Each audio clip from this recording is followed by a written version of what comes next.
किताबें में आपका स्वागत है। दोस्तों, हम सुन रहे हैं मुझे चांद चाहिए का ऑडियो। आज सुनिए भाग 32, the empire strikes back. Hi friends, कैसे हैं आप सब? मिस वशिष्ठ, एयर होस्टेस ने अभिवादन के साथ कहा। हमें आशा है आपकी यात्रा सुखद रही। बेशक, वर्षा ने मुस्कान के साथ अभिवादन का उत्तर दिया। धन्यवाद। अन्य सहयात्री सम्मानजनक अंतर बनाए थे। मोटे गॉगल्स से आंखें ढके, नीली जींस और सूती कमीज पहने वर्षा सीढ़ियां उतरने लगी। एयरबैग कंधे पे लटकाए झुमकी पीछे थी। Good morning madam. लाउंज में घुसने पर पांडे, करीम भाई और निर्माता तुलसी आनी ने अभिवादन किया। वर्षा ने लक्ष्य किया। उसकी वेशभूषा देखकर पांडे के चेहरे पर खिन्नता की एक परत चढ़ गई थी। सार्वजनिक स्थल पर देखे जाने के बावजूद भी वर्षा की न तो लकदक पोशाक थी, न जगमग गहने, न झिलमिल केस सज्जा। मैडम, आम आदमी की अपेक्षा पूरी होनी चाहिए कि स्टार स्वप्न लोक का जीव है, उन्होंने खुलासा किया था। करीम भाई, माफ करें, उड़ान में देरी हुई। वह आपके बस की बात नहीं मैडम। तुलसियानी ने संतोष की मुस्कान दी। आप आ गई, यही हमारा सौभाग्य है। दूसरे कोने से ऐसे ही लोगों से घिरे अजय ने हाथ में हिलाया। उत्तर देते हुए वर्षा ने सोचा, हफ्ते भर में सीने पत्रिकाएं अजय के साथ उसके सनसनीखेज रोमांस से रंग जाएंगी। दीदी, बाहर का पानी मत पीना, प्यास लगे तो सोडा पी लेना। बाहर निकलते हुए झुमकी ने हिदायत दी। और लंच के बाद दवा मत भूलना, पर्स में रख दी है। मैं याद दिला दूंगा, तुलसियानी तत्परता से बोले। आप चिंता न करें। शोफर ने वर्षा की टोयोटा सामने लगा दी। झुमकी, तुम घर आओ, वर्षा ने कहा। क्यों बेकार मेरे साथ फिल्म सिटी का चक्कर लगाओगी? मैं करीम भाई के साथ चली जाऊंगी। एम्बेसडर सामने आकर लगी तो तुलसियानी ने लपककर दरवाजा खोला। हाई, सामने से जल्दी जल्दी मीरा आ रही थी। कैसा रहा मद्रास का ट्रिप? अच्छा रहा, पर थका देने वाला। वहाँ काम ज़्यादा और जल्दी होता है, यहाँ की तरह वक्त खराब नहीं होता। वर्षा मुस्कुराई। क्या प्रोग्रेस है? सारी डबिंग हो गई है, बस तुम्हारे ही कुछ सीन बचे हैं। मीरा विनीत भाव से मुस्कुराई। 1-2 दिन में समय दे सकोगी? रीजनल कमेटी की डेडलाइन की प्रॉब्लम है।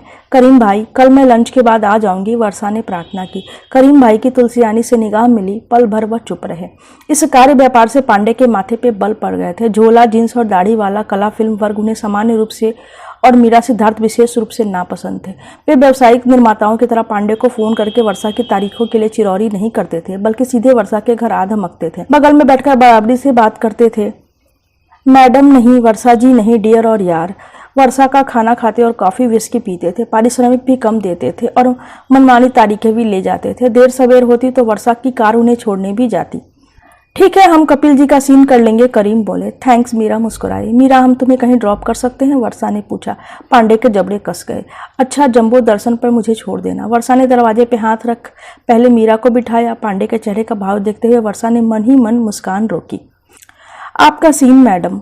अंधेरी से आगे बढ़ने पर करीम ने पन्ने उसकी ओर बढ़ाए। वर्षा ने सरसरी निगाह डाली। बड़े बेडौल अक्षरों और आड़ी तिरछी लकीरों में संवाद लिखे थे। यह इम्तिहान का रिजल्ट नहीं, मेरे अरमानों की चिता है। मेरे 2 सालों की तपस्या यहाँ कोयले का ढेर बनी पड़ी है। अगर कोयले की जगह राख होता तो बेहतर था, पर उसने कुछ कहा नहीं। 24 महीने मेरी एक एक सांस ने जो सपने देखे थे वे यहाँ दम तोड़ रहे हैं। 703 मैंने ख्वाबों का जो महल बनाया था उसकी एक एक ईंट चकनाचूर हो गई। उसने पन्ने मोड़ के बगल में रख ली और उदास भाव से बाहर देखने लगी। अगर रिपर्टरी में मंचन के लिए ऐसा दृश्य दिया जाता तो सबसे पहले तो सूर्यभान जी ही हिज्जों की गलतियों और उटपटांग लिखावट के कारण दृश्य को रद्दी की टोकरी में फेंक देते। फिर कथ्य की बारी आती तो कलाकार प्रमोदित भाव से दृश्य का होलिका दहन करते। काश मैं इस दृश्य को खिड़की से बाहर फेंक सकती, वर्षा ने सोचा। उसे लंबी जुम्हाई आई। पिछली रात जेमिनी स्टूडियो में 11 बजे उसका पैकअप हुआ था। सोने के लिए कपड़े बदलते समय 12 बज रहे थे। सुबह की फ्लाइट थी उसकी। बस चलता तो वह घर जाकर एक झपकी ले लेती, फिर कुसुम गोद में रखे कॉफी का घूंट लेते हुए वीसीआर पर टूटसी देखती। पर नहीं, उसे दिन भर इस बेजान फुहर दृश्य को विश्वसनीय बनाना था। वर्षा जी, आप नजरे करम चाहिए। दर्द का रिश्ता की रजत जयंती पे करीम भाई विनीत भाव से बोले थे। क्या बात है करीम भाई? वर्षा मुस्कुराई। करीम भाई का व्यवहार उसे पसंद था। वह मीठा बोलते थे, टेकिंच के विस्तार उसे मनोयोग से समझाते थे। फिर कंचन प्रभा के साथ आए तनाव के समय उन्होंने गोपनीय रूप से उसे हमदर्दी दी थी। वर्षा जी, मुझे डायरेक्ट करने का चांस मिल रहा है। उनके चेहरे पे जो मुस्कान थी उसकी अर्थवत्ता समझने में वर्षा को नहीं हुई। उनकी उम्र 35 के आसपास होगी। इस वर्ष उन्हें हुसैन का प्रमुख सहायक बने हुए हो चुके थे। स्ट्रगल के कितने लंबे अंधेरे और कांटों भरे रास्ते के बाद वह इस मुकाम तक पहुंचे थे, इसका अनुमान उनके चेहरे के भाव से हो जाता था। बहुत बहुत मुबारक। वर्षा ने उनसे हाथ मिलाया। मैं आपके कोऑपरेशन के भरोसे हूँ। करीम भाई ने कातर दृष्टि से उसे देखा। ऐसी निगाह और सहयोग का मतलब वर्षा समझने लगी थी। मद्रास में फिल्म ठोस पूंजी के आधार पर बनती थी। यहाँ ज्यादातर व्यक्तिगत संबंधों के सहारे उससे पारिश्रमिक और में कटौती और क्रेडिट की अपेक्षा है। मैं आपके साथ हूँ करीम भाई। जैसे ही कार फ्लोर नंबर 1 के सामने रुकी, बाहर खड़ा हुआ करीम का प्रमुख सहायक मजीद चिल्लाए, वर्षा जी आ गई। यह पुकार 2-3 व्यक्तियों के द्वारा अंदर तक दोहराई गई। वर्षा जी आ गई। थोड़ी देर बाद कपड़े बदलकर और हल्का सा मेकअप करके जब वह सेट पे आई तो सुभद्रा देवी को देखा। पहले पल में चेहरा सिर्फ पहचाना लगा, दूसरे पल में नाम याद आया। नायिका के रूप में उनकी कई फिल्में शाहजहांपुर के स्कूली जीवन में देखी थी। आज का यह दृश्य नायिका और उसकी मां के बीच था। सुभद्रा उसकी मां की भूमिका करने आई थी। उनके चेहरे पे ऐसा असमंजस था कि अभिवादन में पहल करे या नहीं। नमस्ते। वर्षा ने तुरंत निकट जाकर अभिवादन किया। मेरा नाम वर्षा है, मैं आपकी फैन रही हूँ। जीती रहो। सुभद्रा देवी अपेक्षाकृत सहज हो गई थी। बहुत पेचीदी चीज है, वर्षा ने मन ही मन सोचा। वर्षा की जगह सहायक को खड़ा करके कैमरामैन लाइटिंग कर रहे थे। मीरा करीम भाई से दृश्य समझ रही थी। तभी वह स्वर सुनाई दिया जिससे इन दिनों वर्षा को बेहिंता नफरत हो गई थी। हेलो वर्षा। पता नहीं किस कोने से दीना दस्तूर निकल आई थी। करीम भाई तत्क्षण सकपका गए। दूसरों के भीतर भी आशंका का मीटर टिक टिक करने लगा। एक पल में वर्षा ने स्थिति का विश्लेषण कर लिया था। वह चारूश्री या कंचन प्रभा के समान दीना को सेट से निकलवाने की मांग करके बद दिमाग और असभ्य कलाकारों की श्रेणी में शामिल नहीं होगी और टिंसिल टाउन को फिर से एक नई सनसनीखेज कवर स्टोरी का मसाला नहीं देगी। हेलो। ठंडे स्वर में उत्तर देते हुए वर्षा करीम भाई की ओर उन्मुख हुई। रिजल्ट देकर मुझे सीधे माँ के पास आना है या अपनी नाउमीदी के बारे में 2 सेकंड सोचना है। अगर वर्षा यह समझती थी कि उसके अच्छे व्यवहार तथा रंगमंचीय पृष्ठभूमि के कारण फिल्म प्रेस उसे ठीक से पेश आएगा तो यह उसकी गलतफहमी निकली। कुछ समय तक मौसम बेशक सुहाना रहा। सिर्फ अपने के चटखारे के लिए किसी पत्रकार को चक्कर लगवाना उसे पसंद नहीं था। वह एक ही फोन में मिलने का समय दे देती थी। दर्द का रिश्ता के निर्माण के प्रारंभिक चरण में वह अपने आर्थिक संघर्ष, अपनी प्रतिभा के विकास में नाट्य विद्यालय के योगदान और जलती जमीन के सिनेमाई अनुभव का जिक्र करती थी। ग्लैमर से आक्रांत प्रदर्शन, लोलू पर फोटो सेशन में 3/4 अनावृत होने को बेकल कमनीय ललनाओं की तुलना में वर्षा विशिष्ट पाई गई। नैना विराम रंगों में मुख्य पृष्ठ और सेंटर स्प्रेड पर महिमा मंडित होने के प्रलोभन के बावजूद वह बिकनी तो दूर, पीठ तथा जांघों तक उघाड़ करने को तैयार नहीं थी। नहीं, वह लाज शर्म का बुर्का ओढ़े शाहजहांपुर की पुरातनपंथी पर्दा नसीन नहीं। अगर द मिसफिट पर्सोना और आई रिम्बैक जैसी संजीदा सघन फिल्में बने तो वह प्रणय देशों में मितभाषी एवं मितभूमि होने को तैयार है, लेकिन सिर्फ ध्यानाकर्षण के लिए वह ब्रा विसर्जन नहीं करेगी। डिबायनेर संस्कृति में सांस लेती बैगेजधारी संपादिकाओं एवं पत्रिकाओं को जो ताज़ा कॉलेज से निकलकर जर्नलिज्म का 3 मासिक पार्ट टाइम कोर्स करके ऐसी जिम्मेदार जगहों पे बैठी खासी उत्तेजित चल रही थी, वर्षा वशिष्ठ किंचित अजूबा सा ही प्रतीत हुई। अगर एकदम वे उसे नोच खाने में प्रवृत्त नहीं हो गई तो इसका कारण सांवरी लौकी की उपलब्ध सूची थी। वह संगीत नाटक अकादमी पुरस्कार की सबसे कम उम्र विजेता थी। उसने जिन नाटकों में काम किया था वे विश्व साहित्य के गौरव ग्रंथ थे और वह सोमवार में रूबरू बैठकर सोफोक्लीन, पिंटज और पैकेज के नाटकों का रंगमंचीय विश्लेषण कर सकती थी, वह भी अंग्रेजी में। अभी तक वर्षा सिने संसार के हाशिए पर थी, पर राष्ट्रीय पुरस्कार ने उसे कम से कम नई लहर की हलचल बना दिया था। करदम वाटिका के च्युइंगम चबाने वाली भंवरियों में सहसा भनभनाहट होने लगी। हर्षवर्धन आपकी बहुत प्रशंसा करते हैं। क्यों? क्योंकि हम दोनों अच्छे अभिनेता और अच्छे मित्र हैं। मित्रता को परिभाषित कीजिए। क्षमा करें, मैं यहाँ मानवीय गुणों पर भाषण देने नहीं आई। चारूश्री के साथ हर्ष की मित्रता पर आपकी क्या प्रतिक्रिया है? वह जो मेरे साथ गिरिराज की मित्रता पर हर्ष की है। इन्हीं दिनों एक रात दरवाजे की घंटी बजी। सामने एक कमसीन लड़की खड़ी थी। उम्र अभी 21-22 के ऊपर नहीं होगी। माई सेल्फ मेहरू मर्चेंट, उसने परिचय दिया। फिल्म फंटूस की विशेष संवाददाता।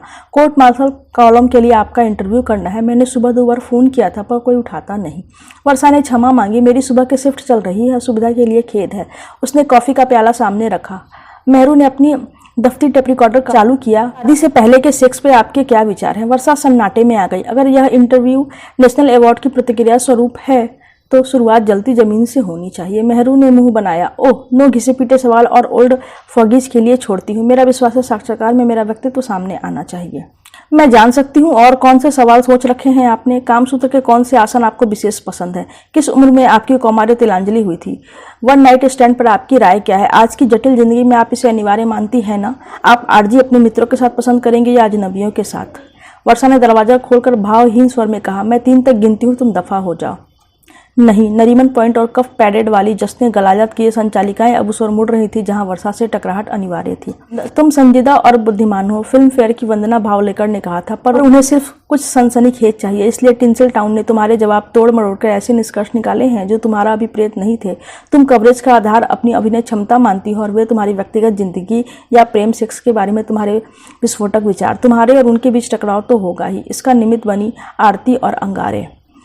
यूं काली सुगबुगाहट दर्द का रिश्ता के बाद ही शुरू हो गई थी, पर वर्षा को अफसोस इस बात का रहा कि इस बीच प्रवाह का पेच खोलने का काम अपनी ही बिरादरी के एक व्यक्ति के हाथों संपन्न हुआ। मुख्यधारा सिनेमा में घुसने के लिए वर्षा वशिष्ठ का उछापन शीर्षक से नुपुर का इंटरव्यू उसे नीरजा ने दिखाया था। शुरू में वर्षा को इसलिए दोषी ठहराया गया कि फिल्म स्वीकार करने से पहले नुपुर से नहीं पूछा कि वह कितने समय में स्वस्थ हो जाएगी।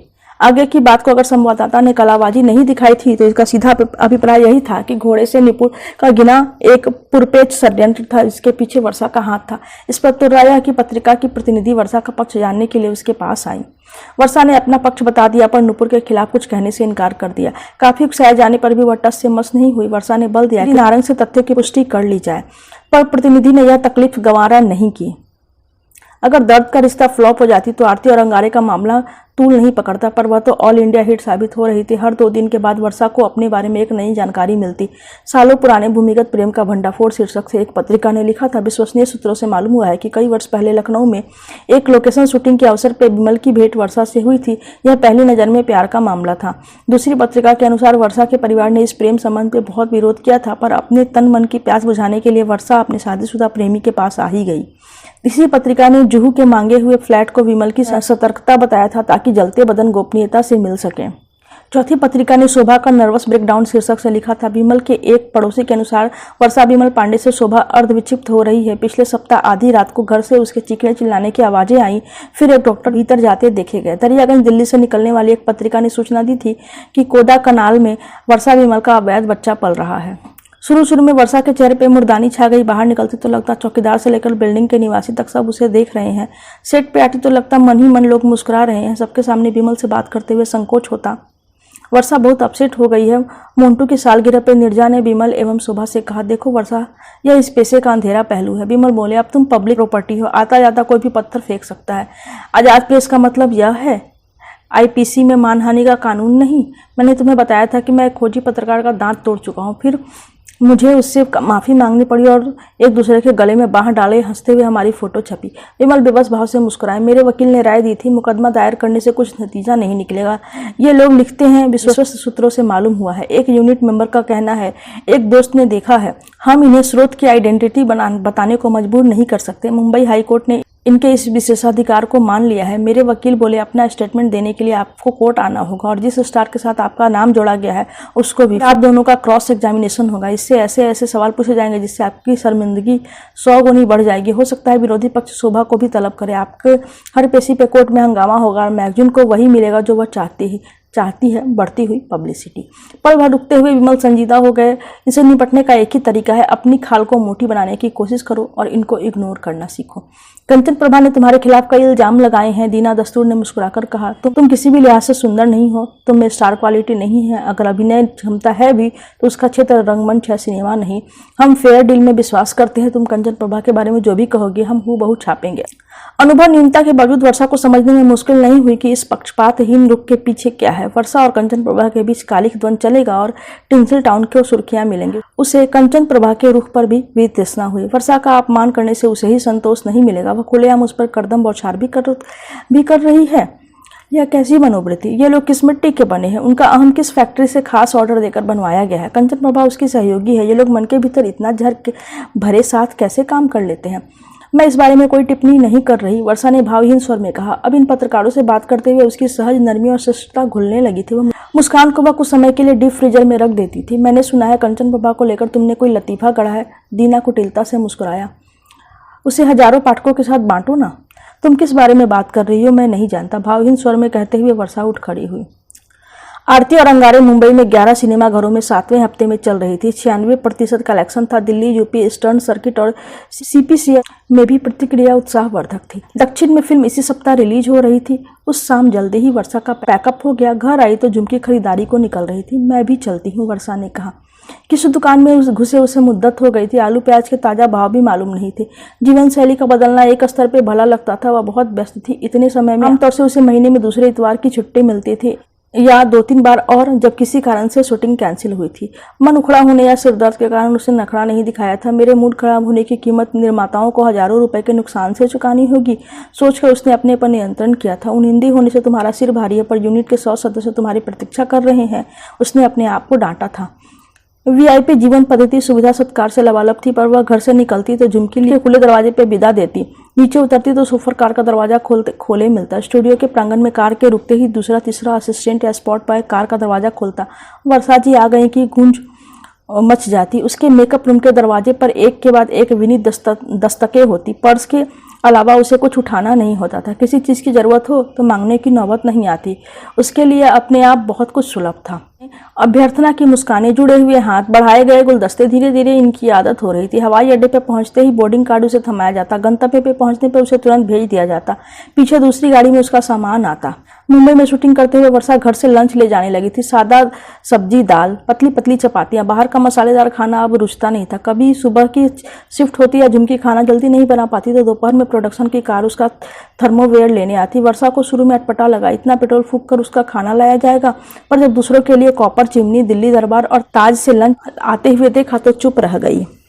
यूँ पहले दिन पांडे ने सोफर को कैसरोल लिए देखा तो सन्न रह गए। मैडम, आप रिपर्टरी के जूनियर आर्टिस्ट नहीं है जो अपना लंच बॉक्स साथ लेकर चले। कंचन प्रभा को तो आपने देख लिया है, उनका बस चले तो उनका अटेंडेंट उनका जमीर तक लेकर चले। मैं कंचन प्रभा नहीं हूँ पांडे जी, उसने कहा था, इसलिए मुझे अपना जमीर भी ढूंढना है और अपना लंच भी।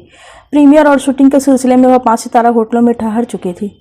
लिफ्ट मैन, रिसेप्शन और लॉबी मैनेजर के साथ एक के बाद एक मुस्कान सहित अभिवादन का दौर चलता। रोजाना सरोकार भले सवार पूछे जाते, मैडम आपको कुछ चाहिए, आपको कोई असुविधा तो नहीं।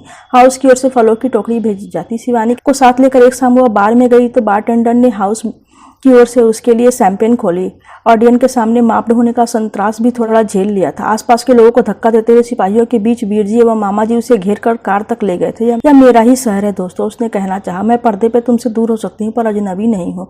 उसे वे दिन याद आया जब वह दोस्तों के साथ हा हा ही करते हुए इसी कनॉट पैलेस के चक्कर लगाया करती थी और कोई मुड़कर दूसरी बार उसकी ओर देखता भी नहीं था।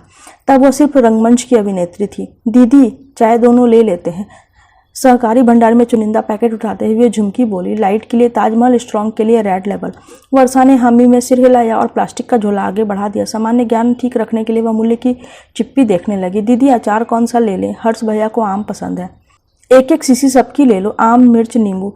लोग जब तक उसकी दिशा में देख लेते थे पर दूरी बनाए थे। उसे शहर की यह बात पसंद आई। दिल्ली होती तो आसपास आकर गंवारू ढंग से घूरा जाता, फब्तियाँ कसी जाती। सोफर ने सामान कार में रख दिया। झुमके बगल में आड़े डेडी के स्टॉल से मक्खन पनीर ले रही थी। वर्षा ने 2 गजरे लिए। है दीदी, जनानी अपने आप गजरा लेती है कभी? मर्द लेके दे तब बात है, हमें मर्द नहीं मिलता तो क्या गजरा भी नहीं मिलेगा?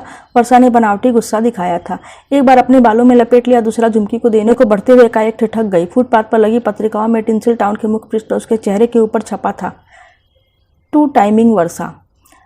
बिमल ने उदासीनता बरतने की हिदायत दी थी। वर्षा भरसक उस पर अमल करती आ रही थी पर उसके बारे में कुछ कुत्सित सामने बिखरा था। वह इतनी वीतराग कैसे हो जाती? स्केल्टन्स फ्रॉम वर्साज कप बोर्ड शीर्षक से ड्रामा स्कूल में उसके अनेक रहस्यों का उद्घाटन किया गया था। वह पूर्वाभ्यास के बाद एक पुरुष सहयोगी के साथ संदेहास्पद स्थिति में पाई गई थी। त्रिवेणी में उसे हर दूसरे दिन नए बॉयफ्रेंड के साथ देखा जाता था। दिल्ली में एक मकान मालिक के साथ उसके मधुर संबंध थे। अगले पन्ने पर हर्ष की 2 तस्वीरें थी।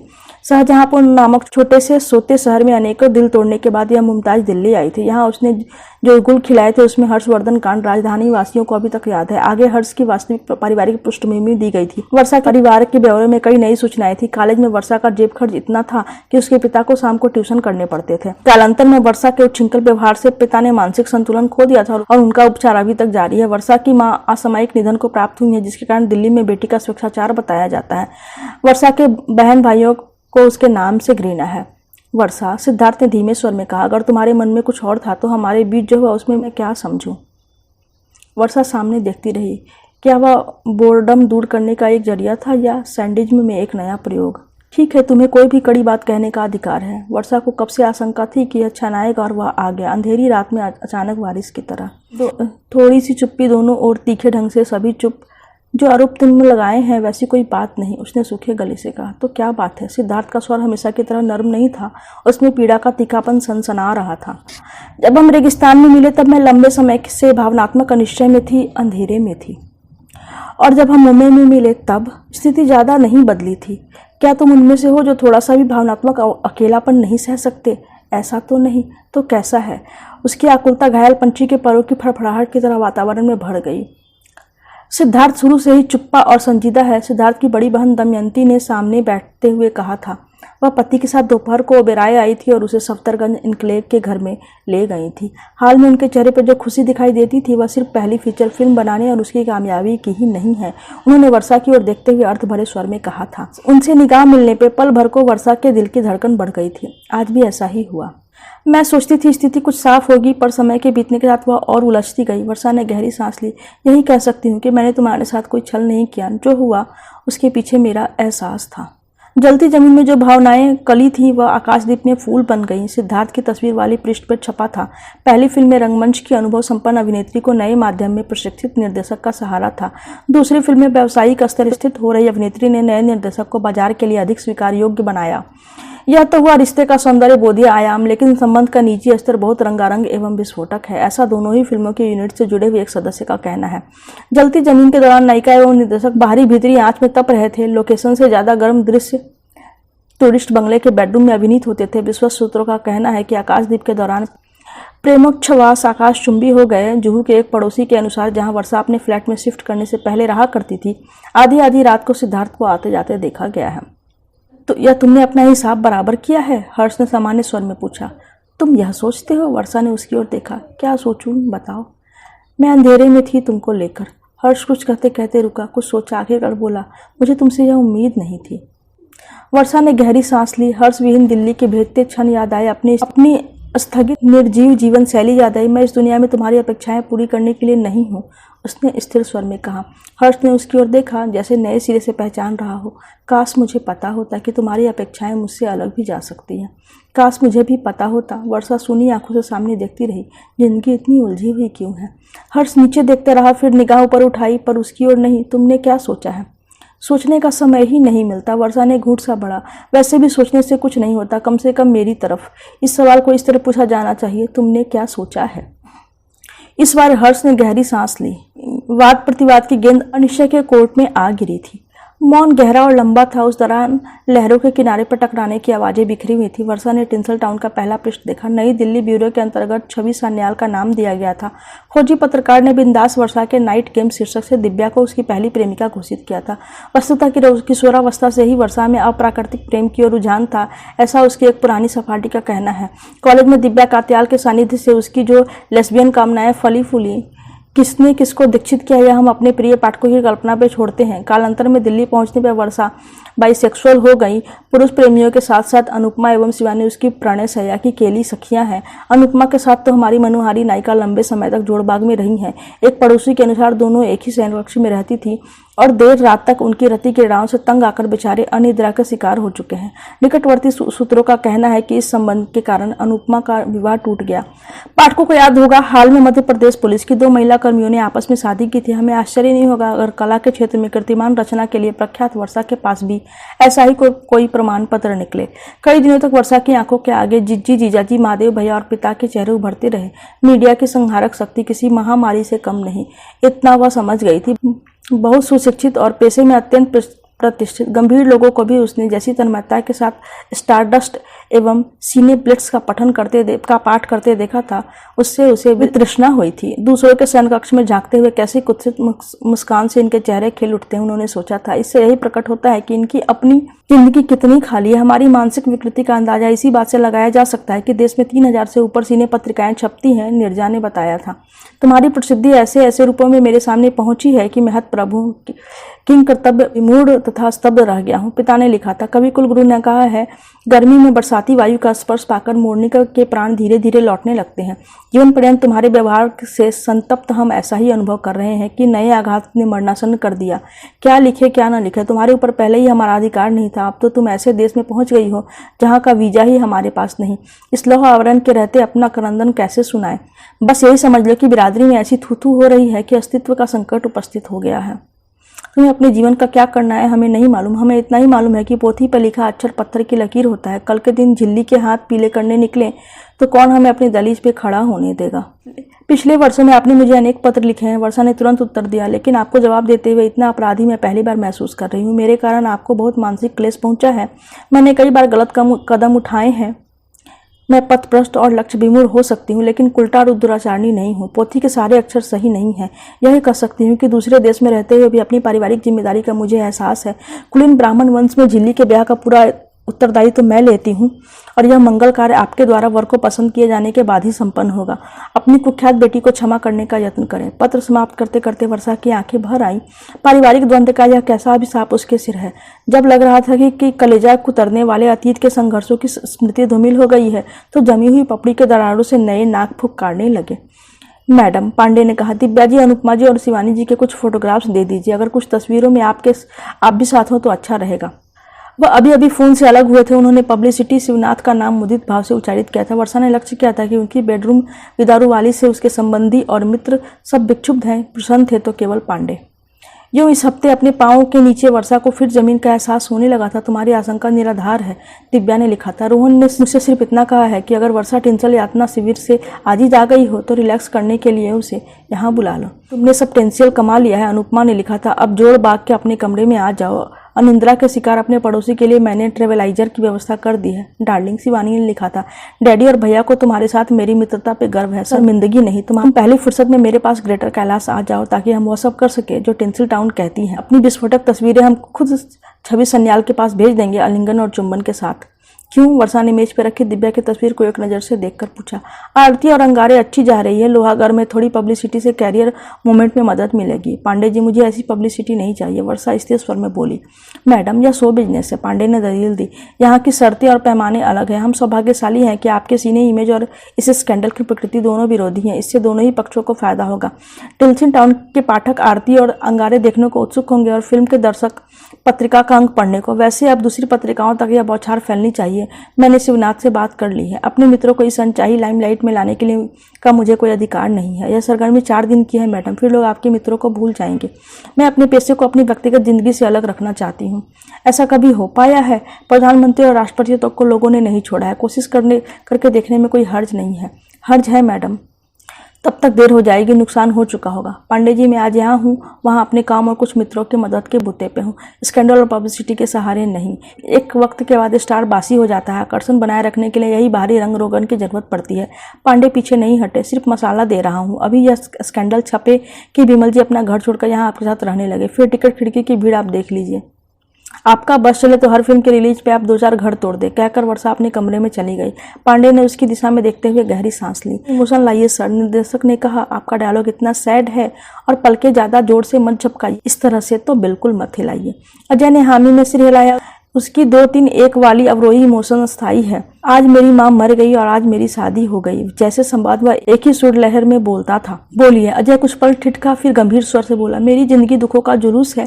पहला नारा मैं ही उठाता हूँ, फिर सैकड़ों आवाजों से मैं ही उसे दोहराता हूँ। भावनाएं तब रजिस्टर करती हैं जब शब्दों के बीच में अपेक्षित विराम और उन पर सही बल दिया जाए।